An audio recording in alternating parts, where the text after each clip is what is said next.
Hello CISD artists, it's me Mr. McBride. Hope you guys are doing well.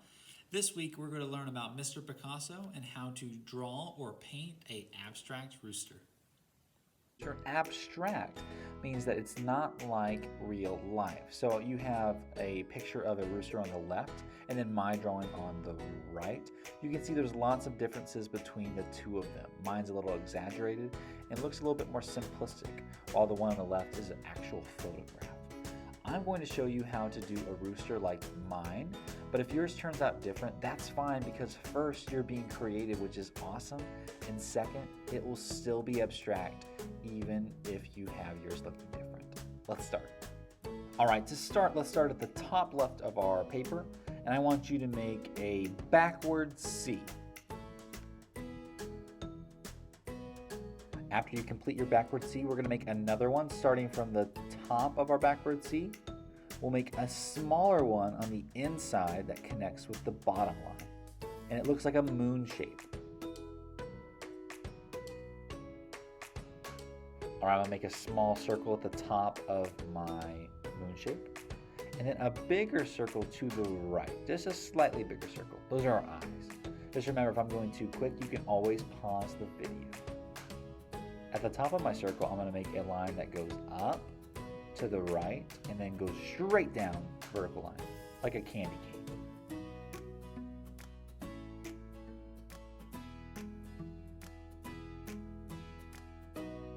At the bottom of my moon shape, I'm going to make some organic shapes using some curved lines. And then I'll make a vertical line that goes straight down, and it's going to curve to the right, back up, and then it's going to connect where my first candy cane shape stopped.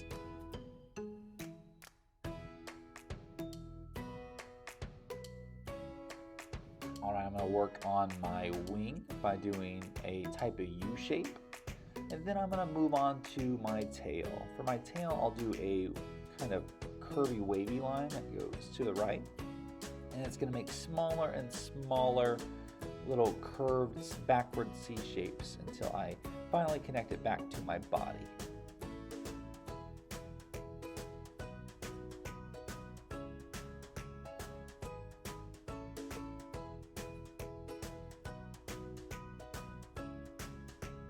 I'm going to return to my circles to add 2 dots, which will be my rooster's eyes. Then I'll go on the inside of my moon shape, or my mouth, and make a curved line that goes out, stops, and then comes right back in. This will be my tongue. Right above, I'll start making my rooster's, his part of his head by making what's known as a scallop line, or a kind of line that looks like a bunch of hills. The part of my rooster at the very top got squished because there wasn't enough room, and that's okay for me, but if you want more room, then I would start your rooster a little bit further down. The final part of my rooster I'm going to make are the legs. I start by making one skinny line that goes down, and then 3 lines that come out from the end of my vertical line. And those are my feet. Because this is an abstract rooster, remember, it's not going to look like the real thing. And because it's not going to look like the real thing, you can add little tiny details that make it look even more unique. Like I'm adding some eyebrows that are bent to make my rooster just seem a little bit more silly. So if you can think of something that makes yours unique, go ahead and add it. It's abstract after all. It doesn't have to look like the real thing.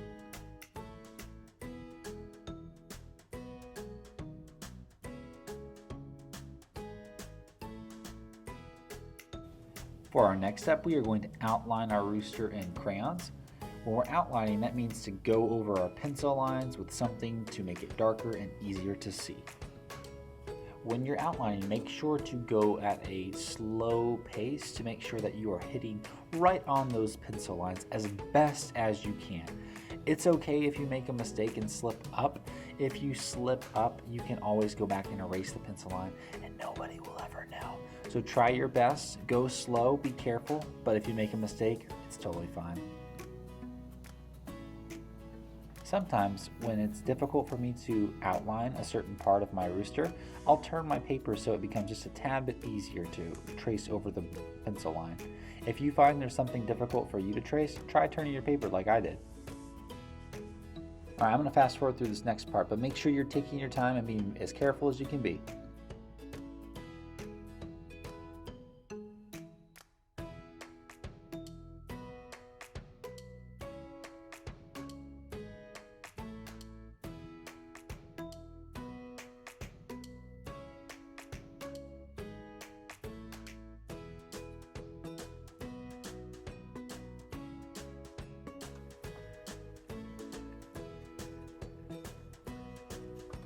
After you have drawn and outlined your rooster, go ahead and submit it to Schoology and you are done with the first part of our assignment.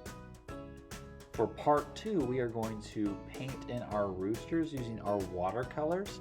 So if this is still the first week of your rooster, wait until after Thanksgiving break. After I've outlined my rooster, I'm going to paint it.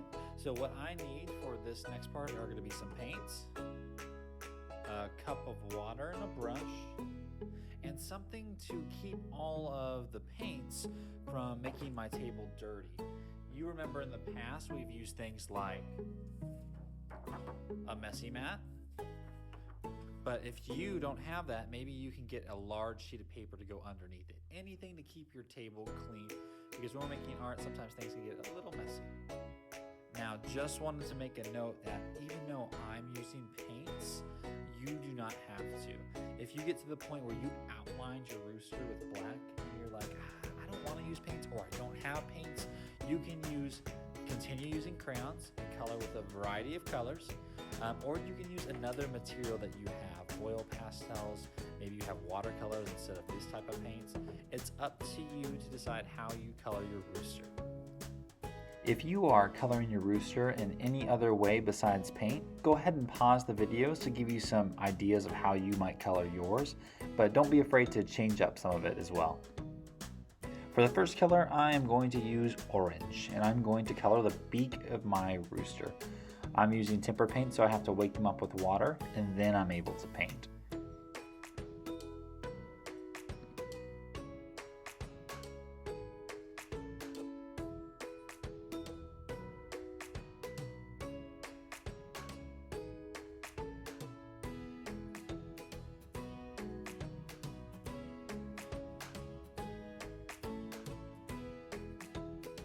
Now that I've finished my beak of my rooster, I'm going to clean off my brush so I can get a new color.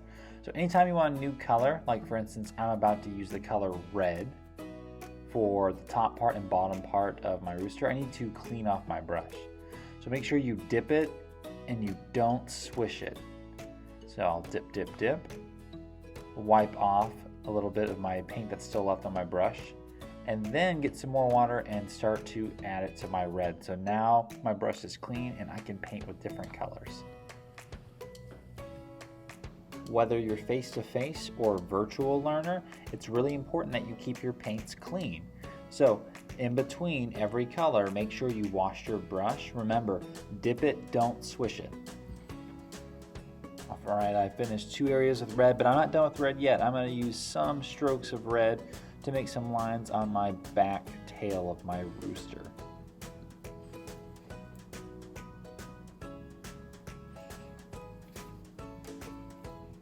All right, so far I've used colors that are pretty typical of a normal rooster. I've used red and I've used orange.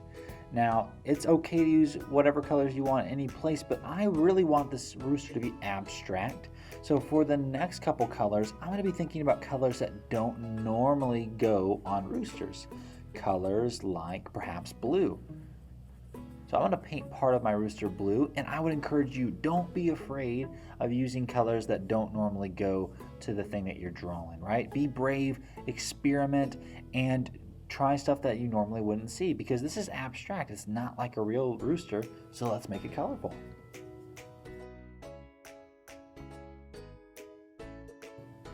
Oh, almost forgot to clean my brush. Remember, every single color.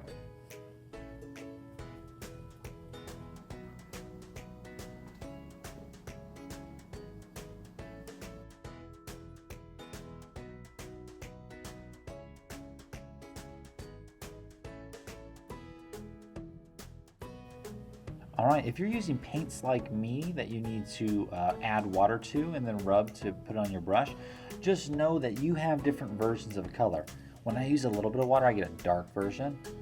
If I add water, but I don't go back for more paint and it's mostly water instead of paint, I can get a lighter version. So don't be afraid to try to get dark versions and light versions of your colors. Alright guys, I'm going to speed it up a little bit, but make sure you take your time and explore light versions, dark versions, and a bunch of variety of colors.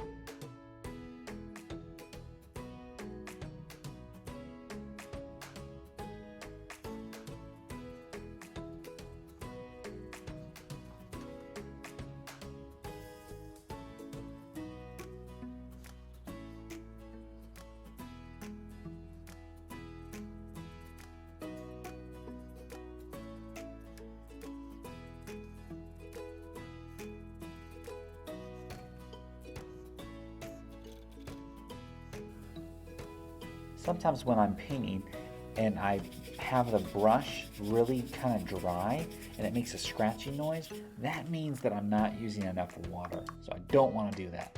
I want to add water so that when I add my paint, it flows, right? It flows across the page. I don't want to have to work too hard where I'm scratching the page. So if it's making a scratchy noise, add a little bit more water, maybe some paint too.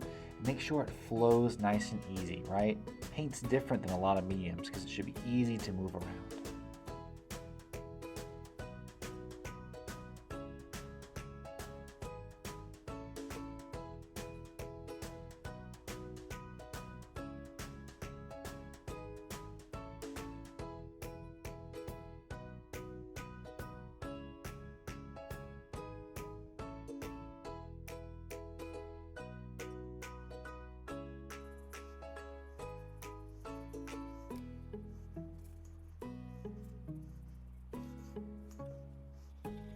Don't forget to go back towards the mouth, and if you made it a little bit 3D, fill in that space with a darker color. I'm going to finish up with the tongue, and then I'm going to get the back tail, and I think I should be done with my rooster. Thanks for watching this video. I hope you enjoyed it, and I hope your roosters turn out amazing. I know they will. Have a wonderful day. Bye-bye.